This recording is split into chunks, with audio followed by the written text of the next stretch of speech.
안녕하세요. 반갑습니다. 저는 일리노이 샴페인에서 목회하고 있는 이대경 목사입니다. 15분 성경 개관을 찾아주신 모든 분들을 환영하고 또한 이 시간에 여러분에게 더 하나님 말씀을 가까이 갈 수 있도록 도움드리기 위해서 제가 섬기는 교회에서 성도들과 1시간여에 했던 그 강의의 슬라이드를 정리해서 15분 정도로 요약하여 이 시간에 나눕니다. 이것이 여러분에게 큰 도움이 되기를 바랍니다. 특별히 바쁜 일상이지만 성경의 내용을 깊이 이해할 수 있는 초석과 또한 시작점이 되기를 소망하는 마음으로 준비합니다. 제가 강의를 준비할 때 참고하는 것은 성경이고요. 또한 도람널에서 나온 책별 성경 연구와 각종 주석과 자료들을 사용해서 이 시간에 가장 짧은 시간이지만 매우 중요한 내용들을 다루고자 합니다. 매주 함께 하셔서 여러분에게 또한 저에게 하나님 나라의 영광을 나타내며 유익한 시간이 되길 바랍니다. 감사합니다. 열왕기 상하를 개관하겠습니다. 열왕기 상을 이렇게 슬라이드로 보시면 아시겠지? 사울, 다윗, 솔로몬 그리고 분열로 이어지는 역사. 이 분열은 북이스라엘과 남유다, 지금 대한민국을 말하면 남과 북으로 나누어진 것처럼 이렇게 한 나라가 나누어지게 됩니다. 북이스라엘의 수도는 사마리였고 10지파가 그곳에 있었고요. 또 남유다의 수도는 예루살렘으로 두 지파로 인해서 이제 나라가 분열되는 역사를 열왕기상에서 우리는 보게 됩니다.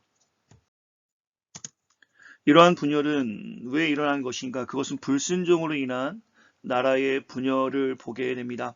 열왕기상 11장 11절부터 13절을 보시면 이 비극적인 전함의 어떤 상황을 우리가 보게 되는데요. 특별히 13절의 말씀을 제가 한번 읽어드리겠습니다. 여호와께서 솔로몬에게 말씀하시되 내게 이러한 일이 있었고 또 내가 내 언약과 내가 내게 명령한 법도를 지키지 아니하였으니 내가 반드시 이 나라를 내게서 빼앗아 내 신하에게 주리라.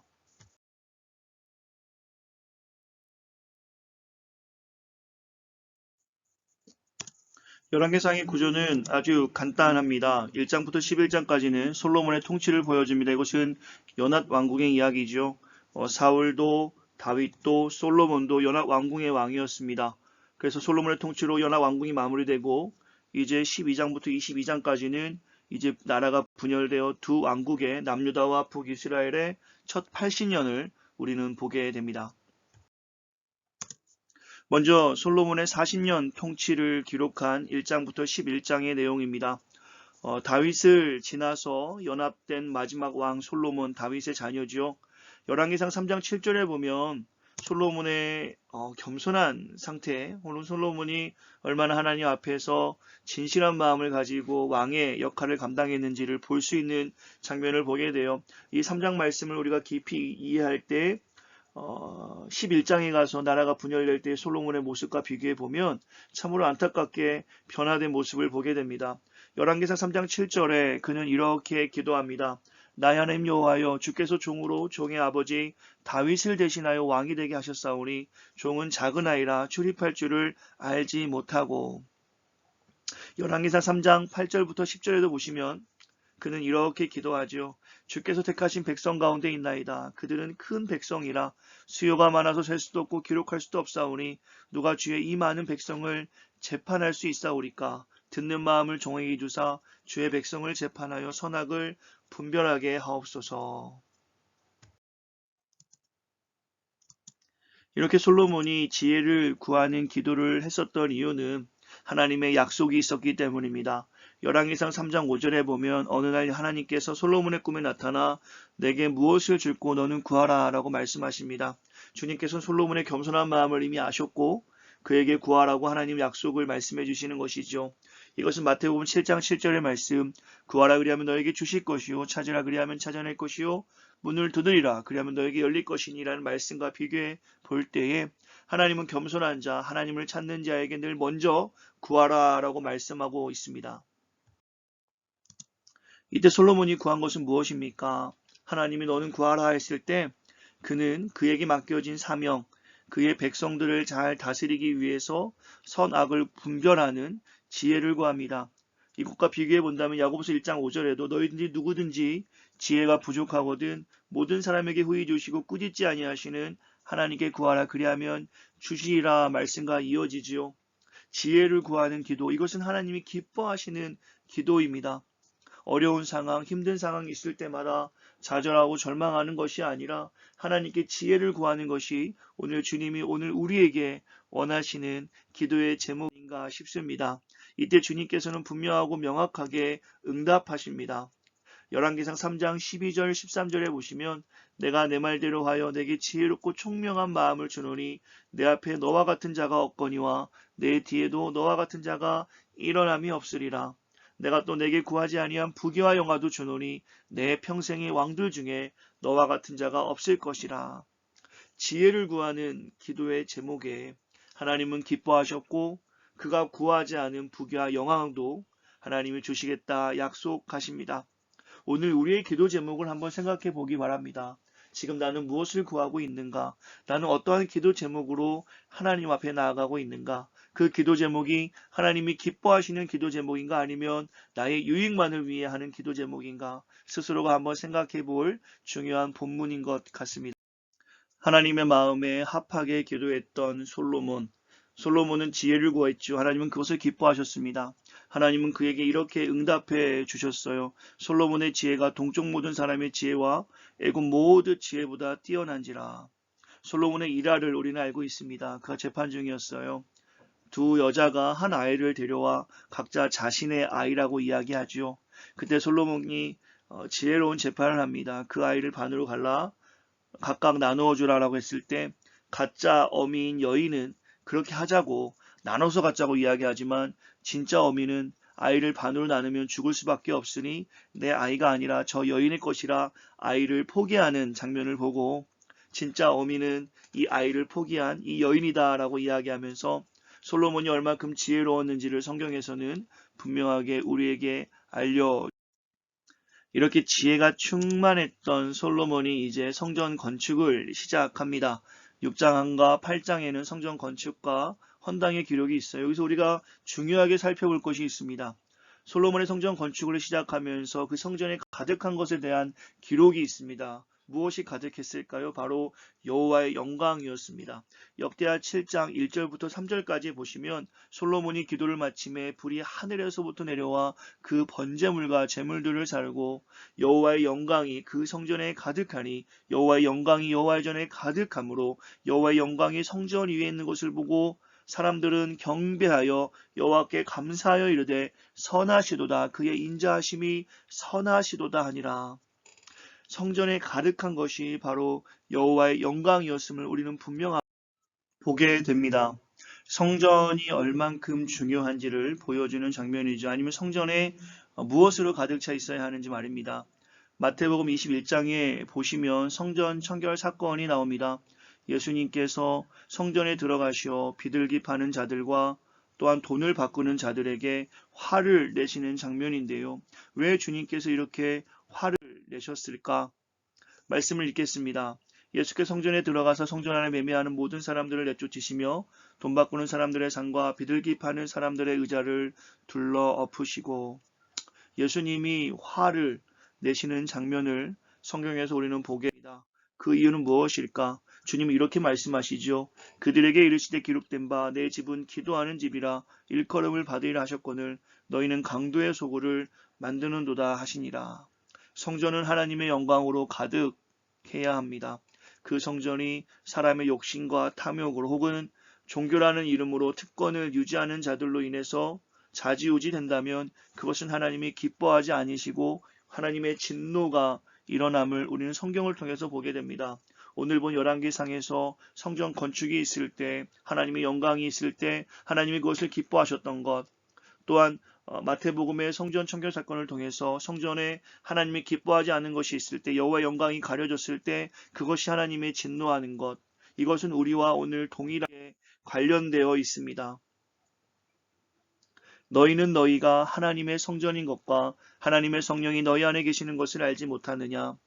열왕기상에 말씀하시는 성전, 하나님의 영광이 거하는 그곳, 또한 신약에서 예수님께서 성전에 하나님의 영광이 가득 차지 않은 것을 보시고 진노했던 장면은 결국에는 우리와 관련이 있음을 고린도전서 3장 16절의 말씀을 알 수 있죠. 그 성전은 바로 우리입니다.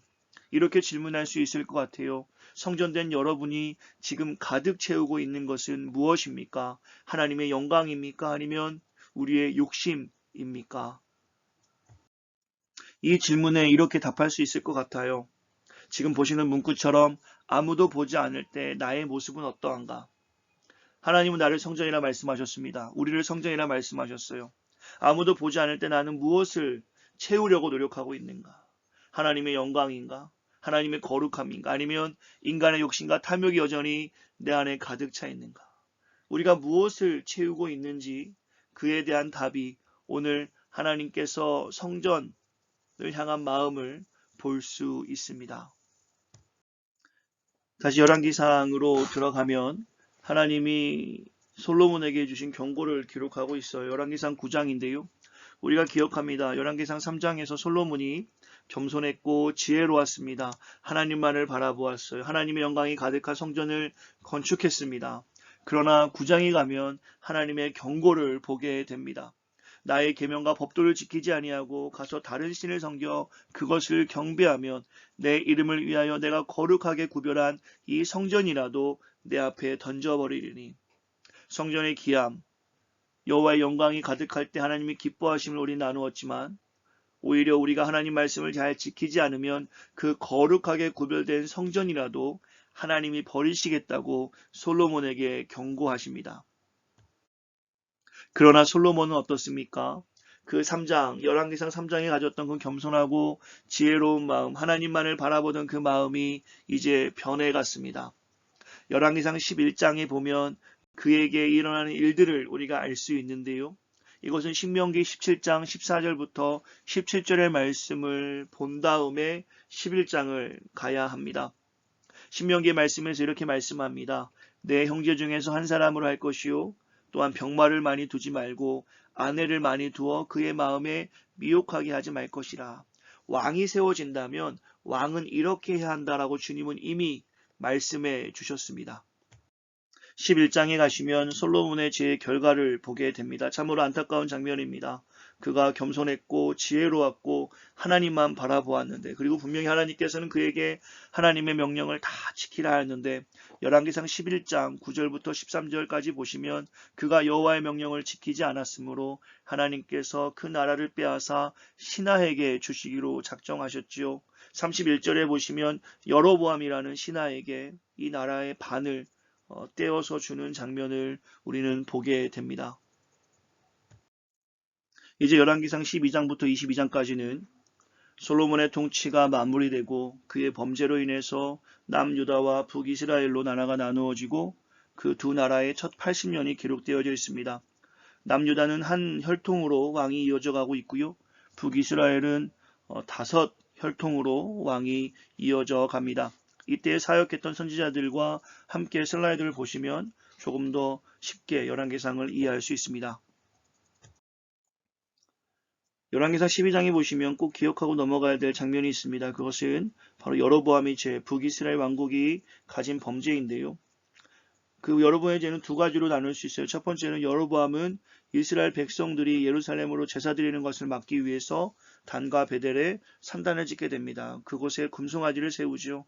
두 번째는 누구나 원하면 제사장이 될 수 있게 했습니다. 이것은 신본주의적, 즉 하나님을 중심으로 했던 예배가 인본주의 예배, 사람을 중심으로 하는 예배로 바뀌는 엄청난 죄를 짓게 되는 장면입니다.